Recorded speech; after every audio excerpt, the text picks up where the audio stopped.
This was March 2022, at a training site outside Alamogordo, New Mexico. I was running a 2-week SERE prep course for a mixed group of 8 cadets, most of them Army, 2 Air Force. My job was simple: teach them to move at night, navigate without GPS, ration water, and not get themselves killed by a rattlesnake or their own dumb decisions. We were on day 9, Nightland Nav. The exercise ran from 2200 to about 0400.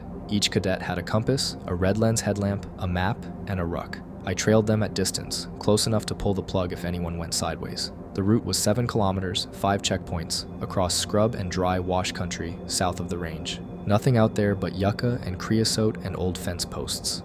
Around 0130, my point man, a kid we called Rook, radioed back, voice a little tight. "Instructor, we got something out here, not on the map." I told him to hold position, walked up. There was a wash we hadn't planned on crossing. Route should have taken them north around a low ridge, but Rook had drifted about 200 meters off azimuth. The wash cut through the ridge instead of around it. And in the bottom of that wash, tucked against the west bank where the wind couldn't scour it flat, was a camp. 4 tents, or what had been 4 tents. The canvas was gone in places, sun-rotted into gray threads, and what was left had settled onto the frames like old skin. The frames themselves were metal, painted olive, corroded almost through at the joints. There was a fire pit ringed with stones, half buried, a collapsed antenna mast leaning against the ridge wall. Cans, faded, almost white, scattered around the perimeter. I took the whole squad off nav and had them form a loose security perimeter. Killed the exercise. Nobody argued. When you've got 8 young soldiers and a camp that shouldn't exist, you stop pretending it's a game. I went in with Rook and 1 other cadet, a woman we called Diaz. Both of them had decent Russian, which mattered in about 30 seconds. The first thing I noticed was the boots. 2 pairs, set neatly outside the largest tent, toes pointed in, leather curled up like dried fruit. The soles were a pattern I didn't recognize, but the stamp on the inside of the tongue was Cyrillic. Diaz read it out loud, slow, and looked up at me. "That's a factory mark. Soviet, 50s, maybe early 60s. Rook shone his red light into the tent. I told him to switch to white. We weren't practicing anymore. Inside was a cot with a wool blanket still on it, dark with dust. A wooden crate turned on its side as a table, a metal cup, a tin plate, a steel canister the size of a coffee thermos with a screw top. The paint mostly gone, but the stencil still readable to Diaz. She said it was a water flask, standard issue. There was a leather map case propped against the crate, the flap open, empty. No papers, no photos, no dog tags. I walked the perimeter of the camp. The other 3 tents were the same story. Cots, mess kits, one had a broken kerosene lantern still hanging from the ridgepole by a wire. Behind the last tent, I found what was left of a latrine trench, filled in by decades of blowing sand. Past that, half buried, the antenna cable, thick rubber cracked into segments. Everything I was looking at said this camp had been here since before I was born. The desert had been chewing on it for 60 years. Easy. I pulled out my GPS and marked it. Then I checked the topo map. Blank. I checked the range map, the one that shows every old bombing target, every abandoned bunker, every scrap left from White Sands and Fort Bliss, and every other government footprint in that part of the state. Blank. There was nothing at these coordinates. There had never been anything at these coordinates, at least not on any paper I had access to. I was standing there trying to work through it when Rook called from the largest tent. "Sir, you need to see this." I ducked back inside. He was crouched next to the wooden crate. On top of it, where I hadn't looked closely the first time because the dust made everything look like part of the furniture, was a radio. It was a small brown box, maybe the size of a hardback book. Bakelite housing, cracked at one corner, 2 dials on the front, a mesh speaker. Cyrillic again, on a metal plate riveted to the top. A leather strap, still supple. Rook had his hand hovering over it. "Do not touch it," I said. I got down and looked at it from every angle before I did anything else. No wires running out of it, no obvious tampering. The dust on top of it was thin, thinner than the dust on the crate, thinner than the dust on anything else in the tent. I took a pen from my chest pocket and flipped the back panel open with the clip. Inside, in a compartment made to hold 4 D-cell batteries, were 4 batteries. They were Duracell, copper top. The date printed on the base said they were good through 2026. I stared at them for probably 10 seconds. Then I closed the panel, sat back on my heels, looked at Rook. He was looking at me, and I could see him doing the same math I was doing and getting the same answer, which was no answer at all. "How old is this camp?" he said, not really a question. "Older than your dad." "Then what the hell is—" "I don't know." I reached for the front of the radio, turned the volume dial a quarter. There was a small mechanical click, and then a hiss, faint, static, low band. I moved the tuning dial slow, back and forth. Somewhere in the middle of the range, the static thinned out into a carrier. No voice, no music, just a clean tone underneath the hiss, holding steady. I turned it off, put it in a plastic evidence sleeve from my ruck, and sealed it. I stood up and walked outside. The sky over the wash was that hard black you only get in the desert, 100 miles from any city, and the stars were showing up thick. It was cold, maybe 38, 40, my breath was visible. I brought the whole squad in from the perimeter and told them the exercise was over, that we were extracting on foot to the pickup point, and that the site we were leaving was going to be reported, and none of them were going to talk about it until I told them they could. I said it flat, no dramatics. They nodded. Diaz asked me one question on the walk back, quiet, so the others wouldn't hear. Instructor, those batteries. Yeah. How long do those last on a shelf? 10 years? Something like that. She didn't say anything else. We got to the pickup at 0440. I put the cadets in the van and told the driver to take them straight back to billeting. I stayed at the site with the GPS, the radio, my notes, and a satellite phone I only used for emergencies. I called it in. The person on the other end had me repeat the coordinates twice, then had me describe what I found, then had me describe the radio, then had me describe the batteries specifically. Then told me to stay on site, do not move, do not touch anything else, and wait. An hour before sunrise, 2 vehicles came up the wash from the south, not marked. The men who got out were not in uniform, but they moved like they were. One of them took the radio from me in its sleeve without a word. Another took the GPS unit, downloaded the point, and handed it back. A third walked the camp with a camera and a small handheld device I didn't recognize. They were there maybe 20 minutes. They asked me 3 questions. Who else knew exactly what my cadets had touched and whether I had photographed anything? I answered. They left. By the next morning, the camp was gone. I mean gone. I drove back out with my range officer 2 days later on a completely unrelated errand and asked if we could swing by the coordinates. He agreed. We got there. There was scrub, a wash, a low ridge, no tents, no fire pit, no antenna mast. The sand looked like sand looks after 100 years of not being disturbed. If I hadn't marked the point myself, I would have thought I was in the wrong place.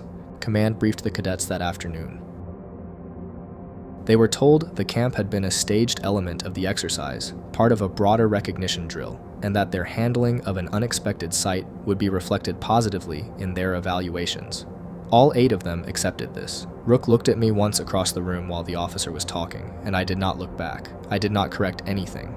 I was told, without being told, that this was how it was going to be recorded, and I have been in long enough to know what that means. I don't know who set up that camp. I don't know when. I don't know why a Soviet radio was in a tent in New Mexico, 60 years after the tent had any business being pitched. I know the batteries in that radio were newer than my truck. I know somebody had been in that tent recently enough to change them. I know the government took everything I found within 24 hours and told my cadets it was a training aid. I asked one time, through a channel I thought I could trust, who had been out there. I got a look back that told me not to ask again, so I didn't. You learn a camp by the numbers. Everything on a drilling operation runs on inventory. You know how many eggs are in the walk-in, how many pounds of coffee, how many packs of bacon left before the resupply plane. That was my 3rd season cooking out on the North Slope, and by January I could look at a shelf and tell you within a can or 2 what was missing. Which is how I ended up feeding a man I didn't know existed for 3 weeks straight. The camp sat about 200 miles above the Arctic Circle, closer to Dead Horse than to anywhere with a real name. 12 rig hands, 1 company man, and me. 8-week rotations. In January, the sun doesn't really come up. You get a smear of purple around noon, and that's your day.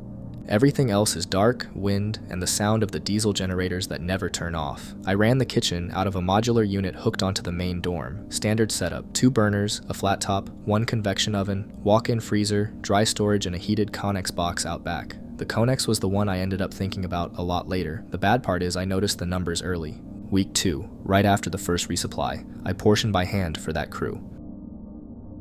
12 guys, 3 meals a day, plus a night plate for the tower hand who worked opposite shift. So 37 plates in 24 hours, give or take, plus whatever they grazed on. I'd been feeding rig crews long enough that my ordering was pretty close to a science. By Thursday of week 3, the coffee was gone. Not low. Gone. I'd opened the second bulk bag on Sunday, and it should have lasted us until the next Monday. Easy. That first time, I chalked it up to the weather. cold makes men drink coffee like water. I opened another bag and moved on. Then the peanut butter, the industrial tub, the kind you scoop out of with a serving spoon. I checked it on a Tuesday morning and there was maybe 2 inches left in the bottom. 2 days earlier, it had been full. 12 men can put away a lot, sure, but not that. I remember standing in the dry Connex with the door cracked, breath fogging over the shelves, and doing the math out loud. I said something like, okay, so somebody's making sandwiches at night. That felt reasonable. Guys on tower do that. They come in at 4 in the morning, they're starving, they build a 2-inch stack of whatever's around, fine. I made a mental note to leave sandwiches out and figured I'd solved it. I left 6 sandwiches on the counter that night, wrapped in wax paper, labeled, "Grab me." In the morning, all 6 were still there, untouched. The peanut butter tub was empty. That's when I started keeping the log. Not because I thought anything was wrong yet. Camp cooks keep logs when the numbers get weird, because you have to answer for it on the invoice. I wrote down every open container, weighed what I could weigh, took a Sharpie to the sides of the big cans, and drew a line at the level. Bread heels, cold cuts, the block of cheddar in the walk-in. Everything got a mark. For about 3 days, it looked normal. A little heavy on consumption, but nothing I could point at. Then Friday morning, I came in at 5, flipped on the kitchen light, and half a loaf of sourdough was gone. Not sliced, torn. There was a piece of the crust on the floor by the walk-in door. Small, thumbnail size. I stared at it for probably a full minute before I picked it up. I asked the guys at breakfast. Casual. Terry the driller said no. Big West said no. Petey laughed and said, if I was sneaking bread, I'd sneak the good stuff. The tower hand, a quiet kid we called Boot because he'd shown up his first hitch in cowboy boots, said he hadn't been in the kitchen at all. I believed him. I believed all of them. You know your crew by week 3. You know who lies about small things and who doesn't. Nobody at that table was lying. I started locking the kitchen at night after that. There's an interior door between the dorm and the kitchen unit, a commercial door with a deadbolt. I turned the bolt at 10 every night and unlocked it at 4. For 2 nights the numbers held. On the 3rd night, I found a jar of pickles open on the counter with the lid set neatly next to it. Half the pickles gone, brine on the floor in a small puddle that had already started to skin over. The interior door was still locked. I want to be clear here. I wasn't scared yet. I was annoyed. I thought somebody in the crew had figured out a way in through the exterior door, which we usually kept sealed because of the cold, and was messing with me. Boredom does things to grown men. I laughed about it with Terry over coffee. He shook his head and said, if one of my guys is doing that on my hitch, I'll know by tomorrow. He asked around. Nobody copped to it. He said he believed them, and I believed him believing them, and we were kind of stuck. The log got more careful. I noted exact times I closed the kitchen, exact positions of items. I stopped locking the door because I wanted to see what was happening. What I found in the mornings never made any sense as a joke. Half a can of peaches, spoon left in it. A container of leftover chili scraped clean, rinsed, and put back in the walk-in on the wrong shelf. A carton of milk with the cap barely finger tight, sitting on the prep table like somebody had been about to put it away and got startled. The rinsed container is the part that stuck with me longer than it should have. It was rinsed. Not clean, but rinsed. Whoever it was, they were trying not to leave dishes. Week 4, I sat down with the manifest. It's a paper roster the company man keeps in his office, updated when guys fly in and out. I told Doug I needed to double-check my head count for reordering. He handed it over without a word, went back to his laptop. 12 names. I counted them twice. I asked him to confirm. He looked up, a little irritated, and said, 12 hands and me, same as day 1. Why? I said no reason, and walked out with the paper folded in my back pocket.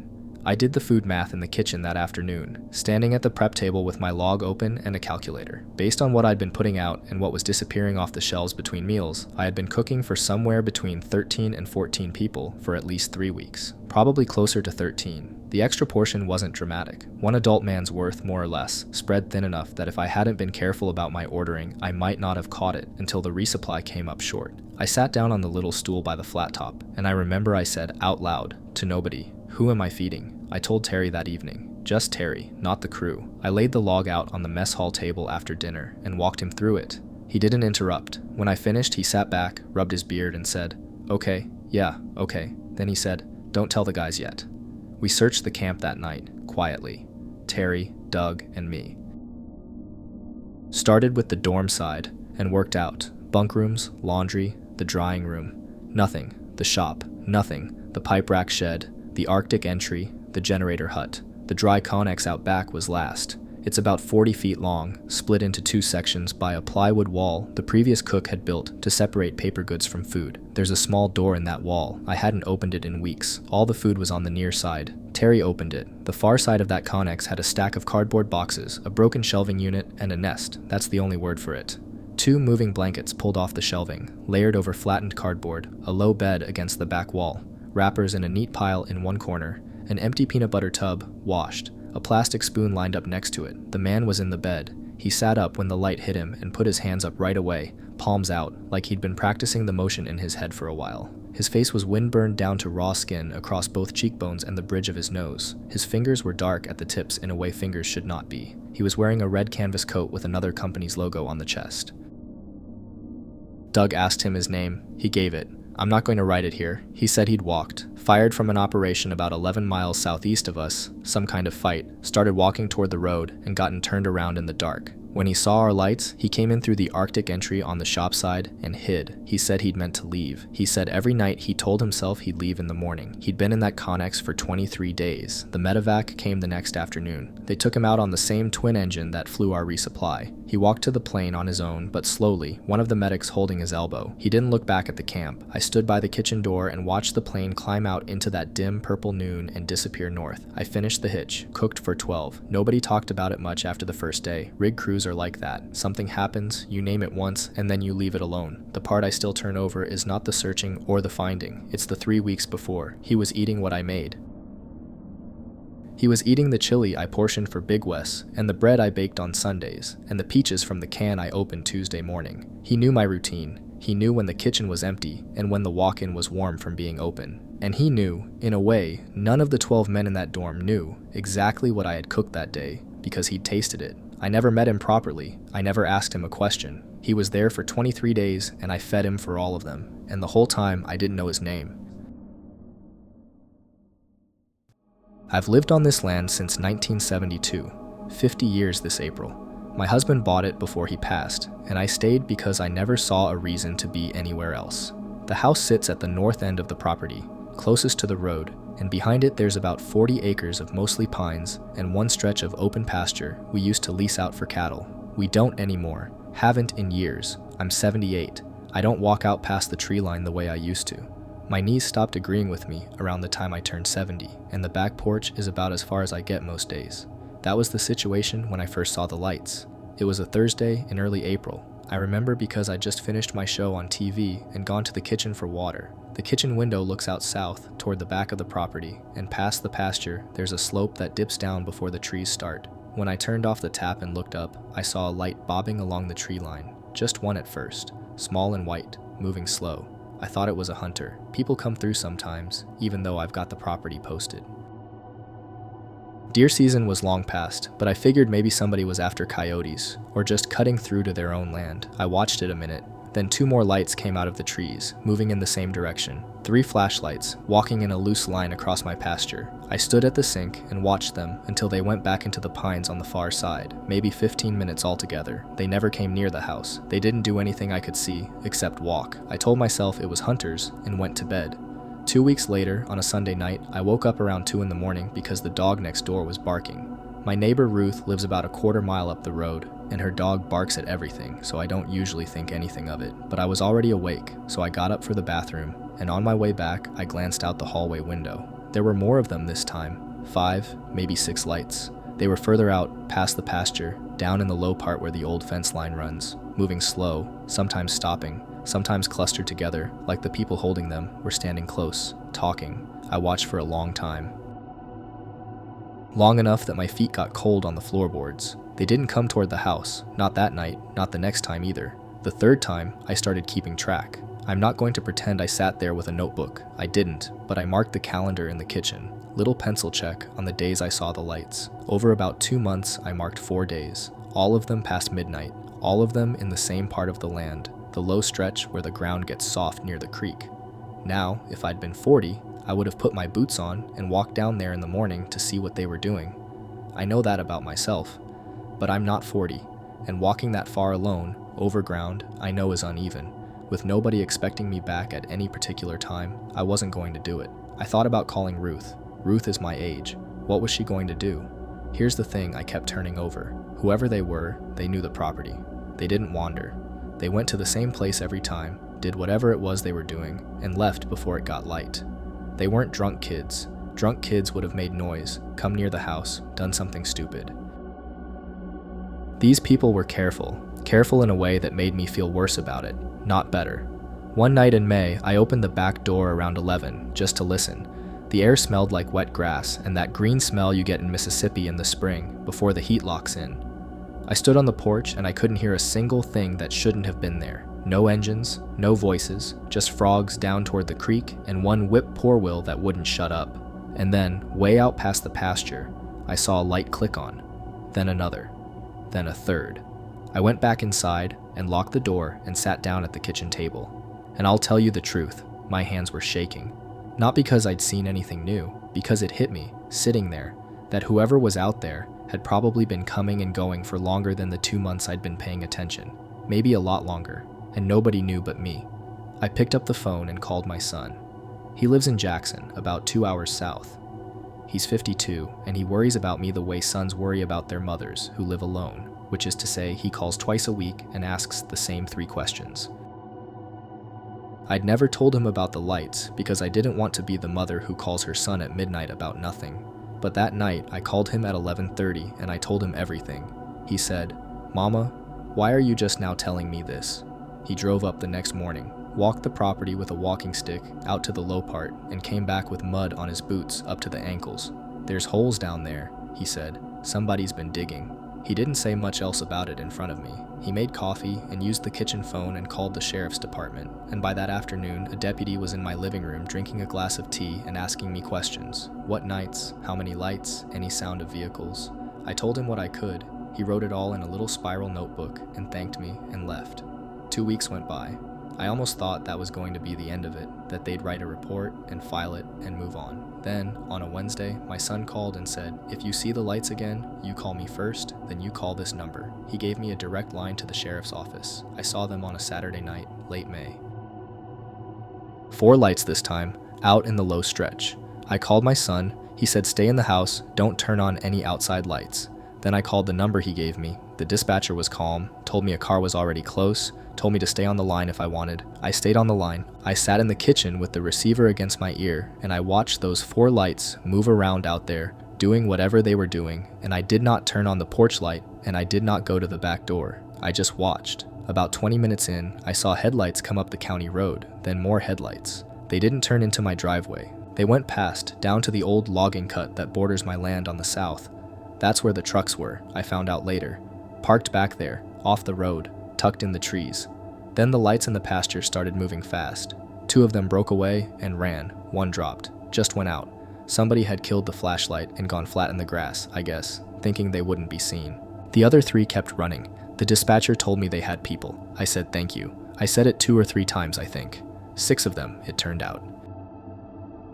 2 ran, 1 hid in the pasture, 3 were still standing at the site when the deputies came up on foot from the creek side. They all had metal detectors, they had shovels, they had backpacks with padding inside, and in the padding they had things I didn't understand the value of at the time. Belt buckles, buttons, some kind of small metal plate with letters stamped on it, a knife with the handle rotted off, and bone. Some of it was bone. What they told me later, and what got explained to me slow because I asked them to slow down, was that the low part of my land, the soft ground near the creek where they'd been going, was on top of a burial. Civil War era, Confederate, most likely, from a skirmish or a field hospital. They weren't sure yet. Never registered, never marked, nobody in my family had known about it. My husband hadn't known, his father hadn't known, but somebody had. Somebody in that group of 6 had figured it out, and they'd been coming out at night with detectors, working the ground and taking whatever they could sell. The state came out, historians I think, and somebody from the university. They put up a fence around the low part and marked it as a protected site. They recovered what they could from the people who were caught. Some of what had been taken over the years is gone for good, they told me. Sold, passed along. No way to track it now. I asked one of the men from the university how long he thought it had been going on. He was polite about it. He said it was hard to say. He said the ground told him more than a couple of seasons. More than a couple of seasons. I've been standing at that kitchen window for 50 years. The land is quiet now. They put a locked gate up at the logging cut, and every couple of weeks a truck comes out and somebody walks the fence line. My son wants me to move to Jackson. I told him I'll think about it. I still look out the kitchen window at night. Habit, I guess. The pasture is dark the way it's supposed to be dark. No lights. Not for months. But I keep thinking about the two who ran, out there in the trees, going somewhere, and how they knew my land better than I did.